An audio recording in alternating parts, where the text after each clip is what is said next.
아브라함 때에 첫 흉년이 들었더니 그 땅에 또 흉년이 들매 이삭이 그랄로 가서 블레셋 왕 아비멜렉에게 이르렀더니 여호와께서 이삭에게 나타나 이르시되 애굽으로 내려가지 말고 내가 내게 지시하는 땅에 거주하라.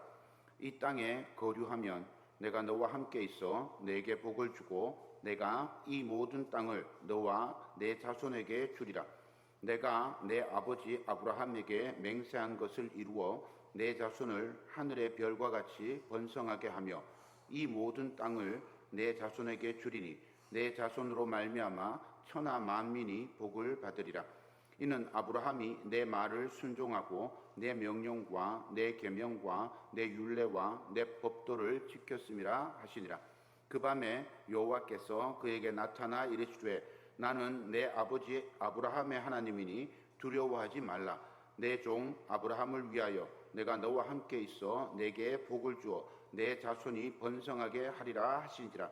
이삭이 그곳에 제단을 쌓고 여호와의 이름을 부르며 거기 장막을 쳤더니 이삭의 종들이 거기서도 우물을 팠더라. 아멘. 우리는 그리스도인의 믿음을 주제로 살펴보고 있습니다. 아브라함의 믿음이 그의 업적이나 그의 공로나 그의 능력으로 구원을 이룬 것이 아니라 하나님께서 자격 없는 그를 선택하시고 또 설득하시고 그래서 믿음에 이르게 하여서 구원을 주셨음을 우리가 깨닫게 되었습니다. 오늘은 이삭에게 나타나신 하나님, 이삭을 빚으신 하나님, 이삭을 이삭되도록 만들어주신 그 하나님, 이삭을 설득하시고 이끄시는 그 하나님의 열심을 찾아보면서 은혜를 나누고자 합니다. 먼저 아브라함의 성격과 이삭의 성격을 성경에서 찾아서 비교를 해보도록 하겠습니다. 아브라함의 성격은 어떨까요? 첫 번째로 아브라함의 성격은 우유부단함입니다. 짜장 짬뽕 앞에서 무엇을 선택할지 몰라서 절규하는 그런 인간처럼 아브라함은 우유부단합니다. 보겠습니다. 하나님께서 갈대아 우르에서 아브라함을 부르셨어요. 그런데 중간에 하란에서 그냥 머물고 있습니다. 데라가 죽을 때까지 거기 머물고 있다가 거기에서 다시 데라가 죽은 후에 불러서 가나안 땅으로 들어갑니다. 못 가는 거예요. 넘어가지를 못하는 거죠. 본토 친척 아비집을 떠나라고 했는데 조카 롯을 계속 데리고 가나안 땅으로 갑니다. 그래서 이 조카 롯의 인생이 얼마나 꼬이게 되었습니까?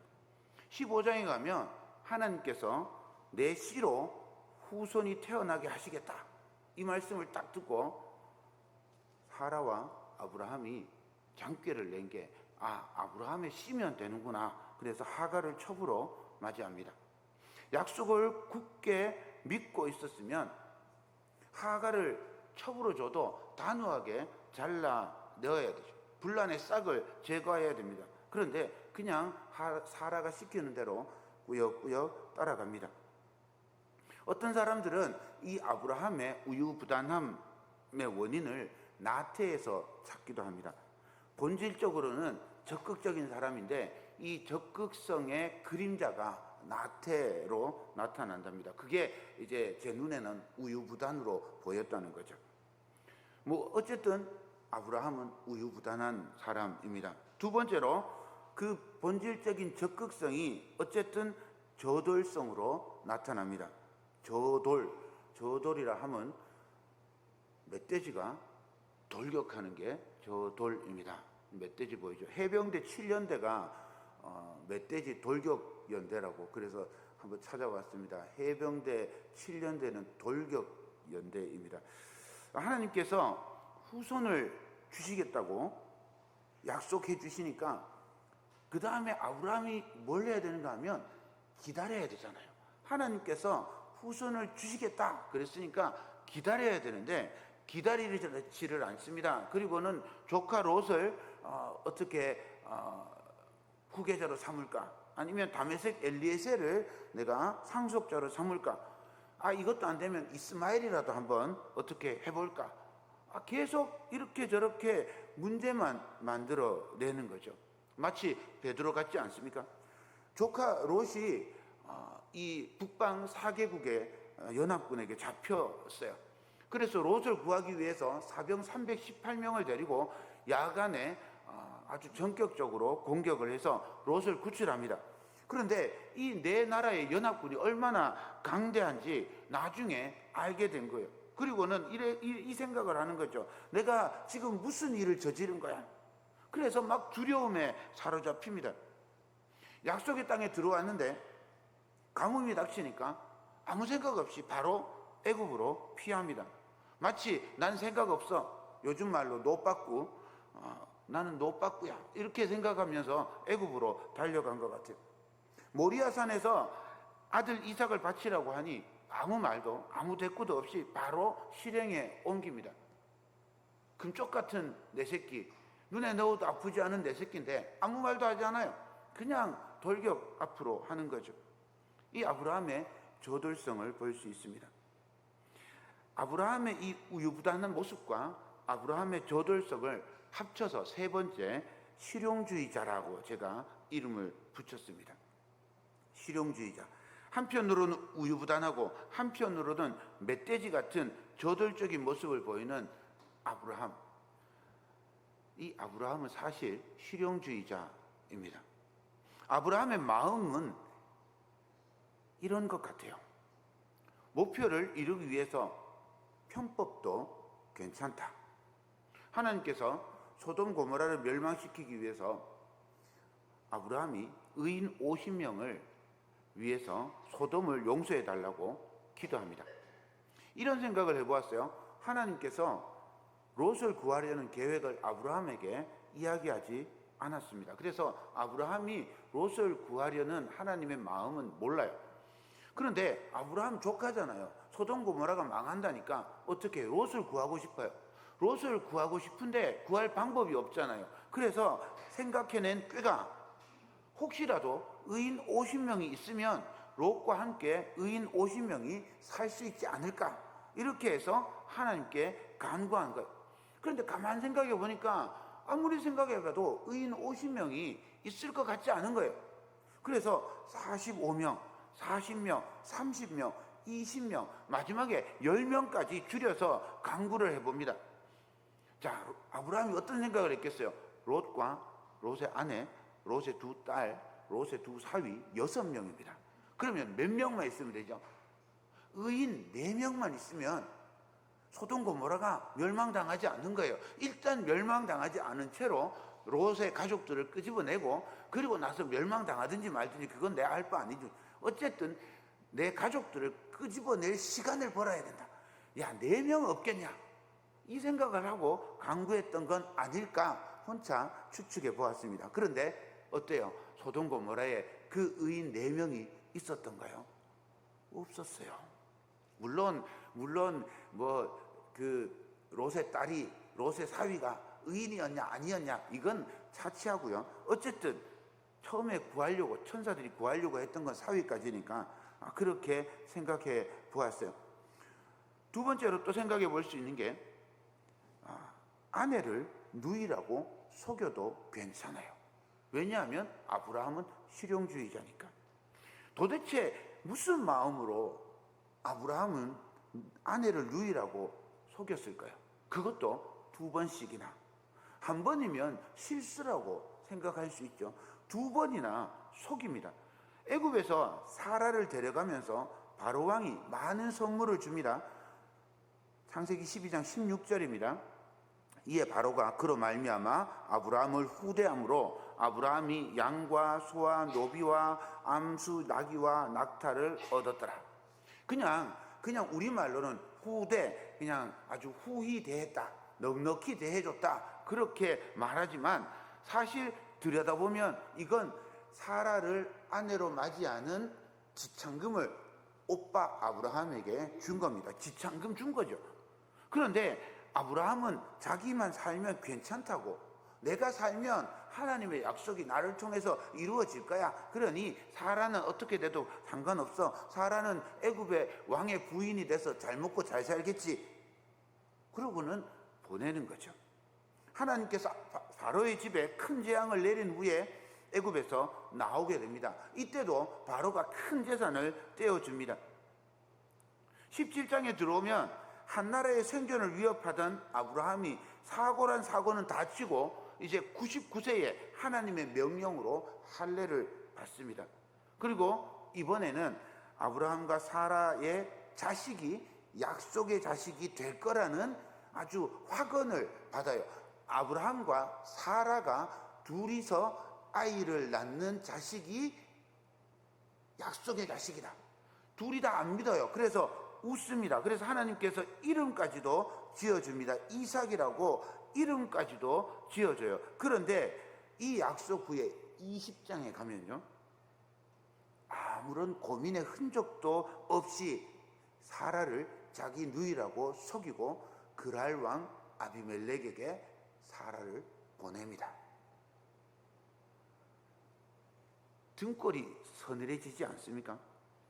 21장에 가면 이삭이 태어납니다. 약속을 그렇게 받았는데, 그런데도 아브라함은 그 약속보다 자기 생존이 더 우선이었던 사람입니다. 아브라함의 인생을 생각해 보십시오. 믿음의 조상이라고 부르기에 부족한 인생 아닙니까? 하나님께서 그런 아브라함을 택하시고 부르시고 믿음이 있다고 인정해 주시고 약속을 주셨어요. 아브라함을 믿음의 조상으로 믿음이 있다고 부르시는 것은 오로지 하나님의 은혜입니다. 하나님의 은혜가 아브라함을 믿게 하시고 아브라함에게 약속을 주셨습니다. 똑같은 방식으로 하나님께서 예수 그리스도의 십자가를 통해서 우리를 택하시고 부르시고 구원해 주시고 하나님의 자녀로 삼아 주셨습니다. 자격 없는 우리를 예수님의 보혈로 자녀 삼아 주셨습니다. 하나님의 은혜로 값없이 구원을 얻게 되었습니다. 할렐루야. 하나님의 은혜를 찬양합시다. 할렐루야. 이래야 아멘이 나오죠. 이삭을 보겠습니다. 이삭은 어떤 사람이었을까요? 첫 번째로 이삭은 약속의 아들입니다.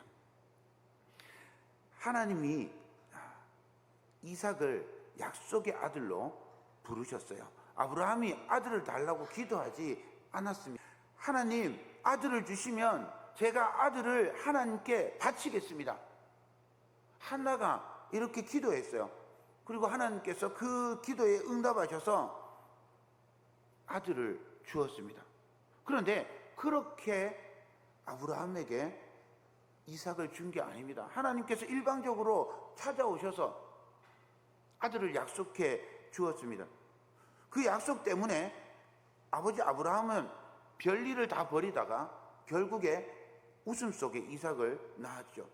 나이 들어 얻은 아들이 얼마나 소중했을까. 젖을 뗀 후에 잔치를 아주 거나하게 치렀습니다. 과거에 젖을 떼는 시기가 요즘하고는 좀 차이가 있습니다. 요즘은 돌 되면 다 젖 떼는데 옛날에는 젖 떼는 시간이 5세 전후 정도 되었습니다. 시샘을 했든지 아니면 그저 소년의 치기였든지 모르지만 이 잔치를 베푸는데 사춘기 이스마엘이 이삭을 괴롭혀요. 사라가 불같이 화를 내면서 이 종의 아들을 내쫓으라고 아브라함을 윽박지릅니다. 사라와 하갈의 관계가 어찌되었든 이삭에게는 이 아주 어린 이삭에게 하나뿐인 형이었잖아요. 이 형은요, 나이 차이가 좀 나고 좀 이게 얻어 터져도 형은 형이에요. 어릴 때 형한테 이렇게 좀 맞아도 그 형한테 맞았던 기억보다 형이라고 하는 그 듬직함이 이 동생에게는 굉장히 크게 다가옵니다. 형이 있다는 것 하나만으로 가슴을 쫙 펴고 그렇게 살아가는 거죠. 시간이 없어서 간략하게 얘기하는데 저희는 사형제입니다. 동네에 가면 겁날 게 없어요. 왜냐하면 저한테 누가 시비 거는 형이 있으면 우리 형이 있거든요. 우리 형한테 시비 거는 사람 형이 있으면 우리 큰형님이 있단 말이에요. 동생한테 누구 시비 거는 애들이 있으면 제가 있잖아요. 그러니까 사형제가 서로 돕고 끌어줘서 겁날 게 없어요. 한 집 빼고. 왜 한 집인지 아세요? 한 집은 오형제입니다. 그 집하고 싸울 수가 없어. 그 위에 한 명이 더 있는 거예요. 그래서 결국 붙고 나면 우리가 져요. 그래서 그 집은 맨날 졌습니다. 형제가 많은 건요, 형제가 앞에 있다는 건요, 좀 시달리고 두드려 맞고 이래도요, 그 형이 있다는 것만으로 행복한 거예요. 그런데 어느 순간 갑자기 형을 빼앗겨 버렸어요. 성경에 기록되어 있지 않지만 이 사건이 이삭에게는 굉장히 큰 영향을 끼친 것 같습니다. 하루아침에 생이별을 한 거죠. 이삭에게 또 결정적인 사건이 하나 있습니다. 모리아산에서 이삭을 제물로 바치는 사건입니다. 이 사건을 통해서 아브라함은 위대한 믿음의 사람이 되었어요. 그런데 사실 이 사건의 주인공은 이삭이어야 합니다. 그런데 이삭은 철저하게 주변 인물로 묘사되고요. 청년 이삭이 130이 넘었을 아버지의 힘을 이기지 못했겠습니까? 그런데 아버지가 이삭을 번제로 잡아서 칼을 빼들 때까지 이삭은 아무런 저항도 하지 않고 그대로 있습니다. 자기가 번제물이 되어서 하나님께 드려져야 된다는 사실을 인정했기 때문인지, 아니면 아버지의 권위에 복종했기 때문인지 알 수 없지만 이삭은 아무런 저항 없이 아브라함의 칼을 받습니다. 모리아산에서 정말 대단한 사람은 아브라함이 아니라 이삭인 거죠. 유대교 전승에 따르면 이때 이삭의 나이가 35세 혹은 36세였다고 합니다. 그리고 사라는 이 일이 충격이었던지 이때부터 헤브론에서 살고 있습니다. 아브라함은 부엘세바에 계속 살았답니다. 그리고 이삭은 어머니와 살았어요. 창세기 23장에 보면 사라가 127세, 이삭의 나이 37세에 헤브론에서 죽었습니다. 이삭은 약속의 아들로 태어났지만 아버지의 그늘에서 살았고, 모리아산 사건 이후로는 아버지와 대화도 하지 않습니다. 만나지도 않고 딱 두 번, 한 번은 만났고 한 번은 만났는지 몰라요. 한 번은 사라가 죽을 때 만났고 아브라함이 죽기 직전에 유산을 주었다라는 기록만 있습니다. 이삭은 아브라함에게서 떠나서 네게부의 부엘라 헤로이라는 곳에서 거주했어요. 부엘사바에서 남쪽으로 한 60km 떨어져 있는 곳입니다. 약속의 아들이지만 아버지 아브라함에게서 어떤 믿음의 유산도 이어받은 흔적을 볼 수가 없습니다. 너무 가슴 아픈 일이죠. 이삭의 두 번째 모습은요, 편애하던 아버지의 모습입니다. 이스마엘을 내친 그 아버지 아브라함의 영향인지, 이스마엘에 대한 환상인지, 하나님께서 큰 자가 어린 자를 섬기리라 말씀해 주셨지만 하나님의 말씀하고 전혀 상관없이 에서를 편애합니다. 25장 23절을 읽겠습니다. 여호와께서 그에게 이르시되 두 국민이 내 태중에 있구나. 두 민족이 내 복중에서부터 나누이리라.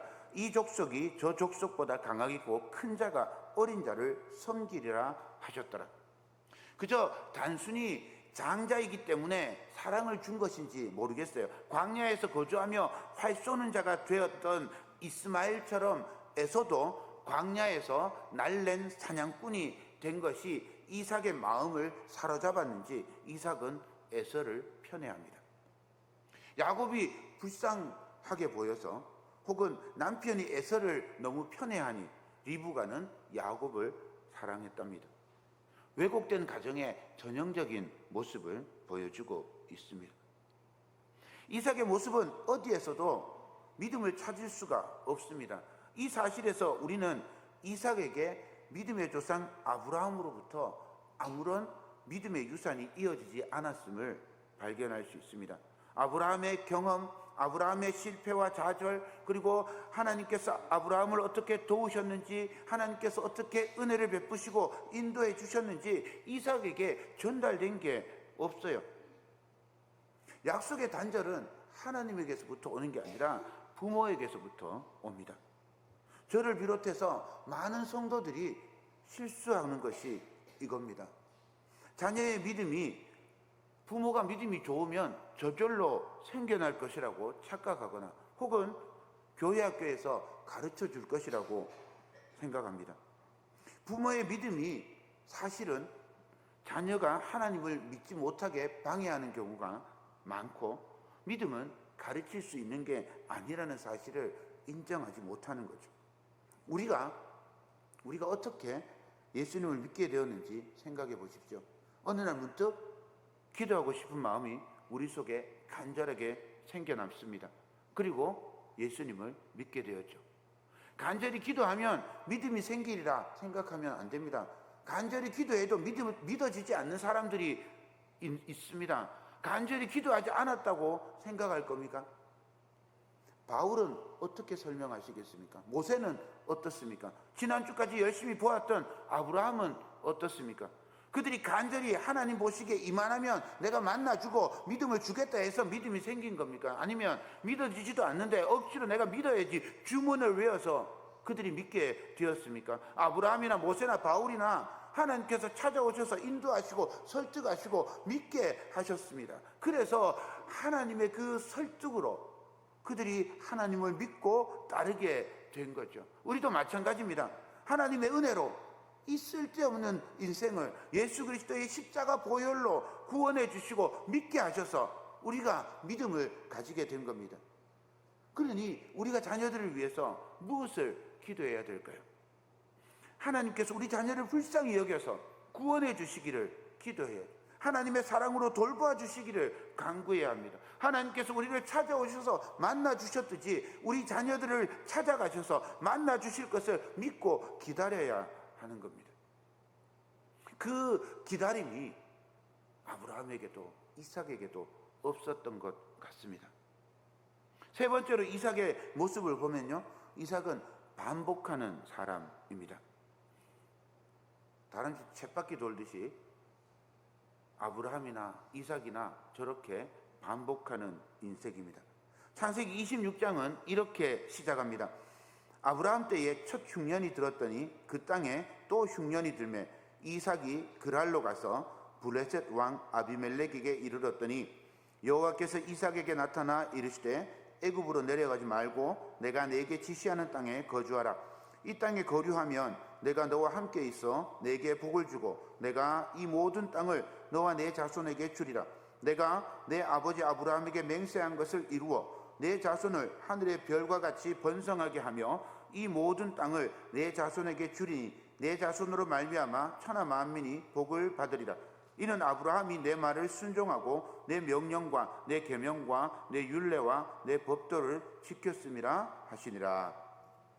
하나님께서 이삭에게 큰 복의 약속을 주셨구나.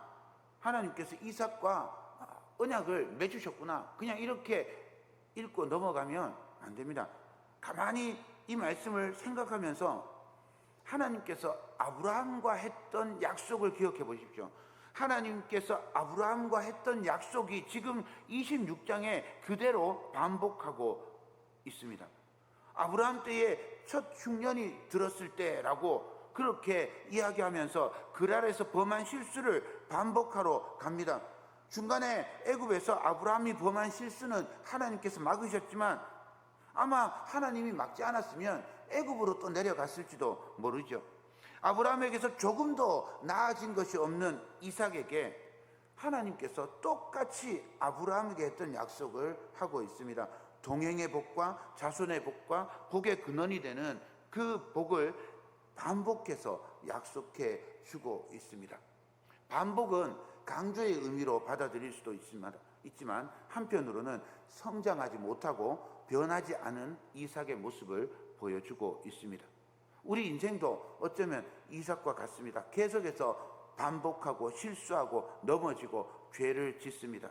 그러나 이삭에게 찾아오셔서 다시 약속하시고 설득하시고 인도하시는 그 하나님의 은혜가 우리에게도 부어지는 줄 믿습니다. 네 번째로 이삭은 소극적인 사람입니다. 이삭은 아주 소극적인 사람이었습니다. 좋게 말하면 평화주의자이고 나쁘게 말하면 갈등 회피형 인간입니다. 아버지 아브라함은 갑자기 돌격하는 모습을 보이기도 하는데 이삭은 전혀 그렇지 않습니다. 그랄에 들어갈 때 아버지 아브라함의 실수를 그대로 반복하는데, 이 아브라함과 사라는 이복 남매 사이고요, 이삭과 리브가는 오촌 사이입니다. 이삭에게 리브가는 오촌 조카인 거죠. 그런데 누이라고 속입니다. 오촌이나 사촌이나 남매나 이런 게 중요한 게 아니에요. 진짜 중요한 건 아내를 누이라고 속였다는 사실이죠. 아브라함처럼 이삭도 똑같이 담대하게 하나님을 의지하지 못하고 소극적으로 아내가 아니라고 속였어요. 이삭의 이 소극적인 모습을 보여주는 다른 사건이 우물파기입니다. 그랄 땅에 농사를 해서 이삭이 갑자기 농사를 했어요. 100배의 결실을 얻게 됩니다. 그런데 사실 이 농사라는 게 다른 게 아닙니다. 그냥 씨만 뿌려 놓은 거예요. 우리가 아마 이삭의 농사를 생각하면 기가 찰 겁니다. 우리는 하루에도 몇 번씩 농장에 가보잖아요. 하루에도 몇 번씩 농작물을 돌봅니다. 돌았으면 풀이 산더미같이 쌓이는데 얼마나 힘듭니까? 그런데 이삭은요, 그냥 씨를 뿌려놨는데 100배의 수확을 거뒀대요. 양과 소떼가 심히 많아져서 그랄 왕이 명령해서 너 이곳에서 나가라, 그렇게 해서 떠나갔대요. 그러면 좀 멀리 가면 되잖아요.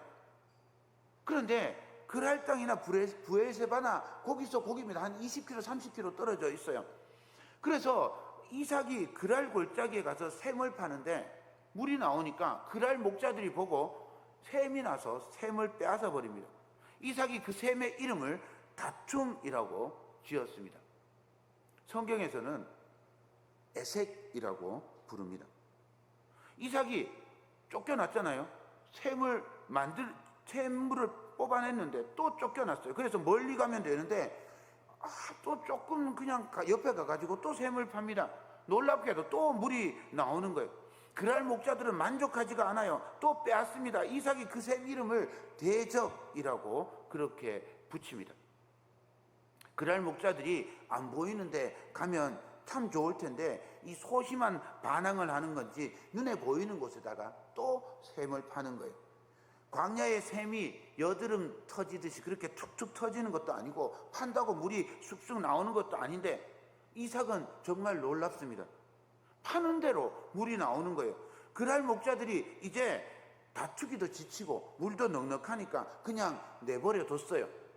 이 소심한 이삭이 그 샘 이름을 넓다라고 짓고 옛다 먹어라 하면서 힘들게 판 우물을 두고 브엘세바로 올라갑니다. 브엘세바는 아브라함이 판 우물인데 그랄 사람들이 강제로 메웠던 곳이에요. 이삭이 그곳에서 브엘세바로 올라가서 그 메워진 우물을 다시 파니까 거기서도 물이 펑펑 솟아납니다.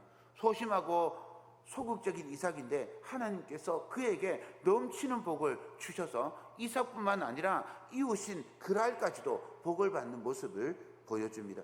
약속을 받았지만 약속을 이어가지 못했던 사람, 소극적이고 소심했던 사람, 자식을 편애하고 어그러지고 왜곡된 가정을 만든 아버지였던 사람, 실패를 전혀 교훈 삼지 못하고 반복했던 사람, 그 사람이 이삭입니다. 그런데 하나님께서 그를 토기를 빚어내듯이 정성을 다해서 다듬고 빚고 구워서 하나님의 약속을 이루어 가십니다. 아브라함의 믿음으로 말미암아 이삭이 약속의 아들이 된 것처럼 그리스도의 보혈로 말미암아 우리가 하나님의 자녀가 되었습니다. 예수 그리스도께서 이 땅에 오셔서 우리가 이룰 수도 없고 성취할 수도 없는 구원을 우리에게 주셨습니다. 예수 그리스도를 통해서 주신 약속, 예수 그리스도를 통해서 완성하신 율법으로 말미암아 우리는 값없이 의롭다함을 얻게 되었습니다. 이삭이 그렇게 약속의 아들이 된 것처럼 우리도 약속의 자녀가 되었습니다. 그 은혜에 감사하며 그 사랑을 믿으며 살아가는 복된 성도 되시기를 주님의 이름으로 축원드립니다.